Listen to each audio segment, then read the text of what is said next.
India England జట్ల మధ్య జరుగుతున్న రెండవ అనఫిషియల్ టెస్ట్ మ్యాచ్ రెండవ రోజు హైలైట్స్ విషయానికి వస్తే 319 పరుగుల ఓవర్ నైట్ స్కోర్ తో ఇన్నింగ్స్ ప్రారంభించిన ఇండియా ఏ జట్టుకు టెయిలెండర్లు మరీ ఎక్కువసేపు క్రీజ్ లో నిలవలేకపోయారు. తనుష్ కోటియన్ 15 పరుగులకు, అన్షుల్ కంబోజ్ 2 పరుగులకు, తుషార్ దేశ్ పాండే 11 పరుగులకు అవుట్ అవ్వగా ఖలీల్ అహ్మద్ 7 పరుగులతో అజేయంగా నిలిచాడు. దీంతో 89.3 ఓవర్ల వద్ద ఇండియా ఏ జట్టు 348 పరుగులు చేసి ఆలౌట్ అయింది. ఇక ఆ తర్వాత మొదటి ఇన్నింగ్స్ ప్రారంభించిన ఇంగ్లాండ్ జట్టు ఆరంభంలోనే opener Ben McKinney wicket ను కోల్పోయింది.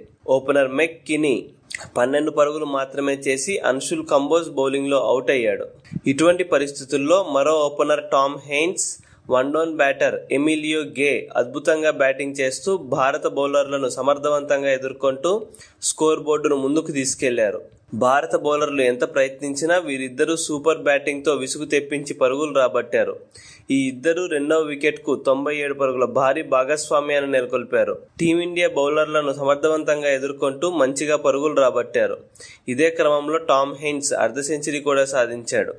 అయితే అర్ధ సెంచరీ చేసిన వెంటనే తుషార్ దేశ్ పాండే బౌలింగ్ లో 54 పరుగుల వద్ద టామ్ హెయిన్స్ పెవిలియన్ చేరాడు.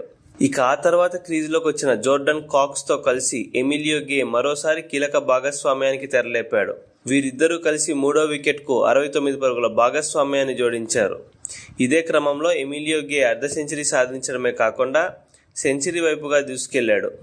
వీరిద్దరి భాగస్వామ్యం ప్రమాదకరంగా మారుతున్న తరుణంలో స్పిన్నర్ తనుష్ కోటియన్ రంగంలోకి దిగి ఎమిలియో గేను 71 పరుగుల వద్ద అవుట్ చేశాడు.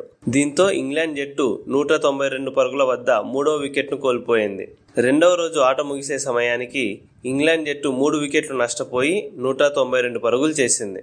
జోర్డన్ కాక్స్ 31 పరుగులతో, జేమ్స్ ర్యూ 0 పరుగులతో క్రీజులో ఉన్నారు. ఇంగ్లాండ్ జట్టు ఇంకా 156 పరుగులు వెనుకబడి ఉంది.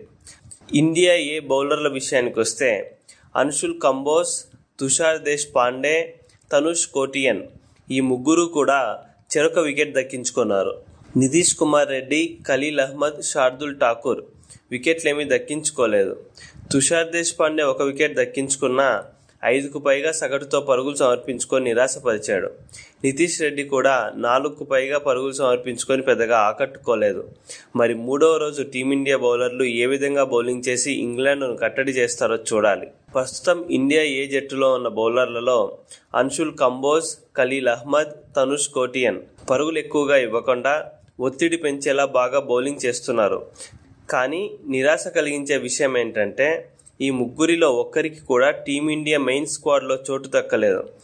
పెద్దగా ఫామ్ లో లేని ఆకాష్ దీప్, సిరాజ్, శార్దుల్ ఠాకూర్లకు బదులు ఈ ముగ్గురికి అవకాశం ఇచ్చి ఉంటే బాగుండేది అనే అభిప్రాయం వ్యక్తమవుతోంది.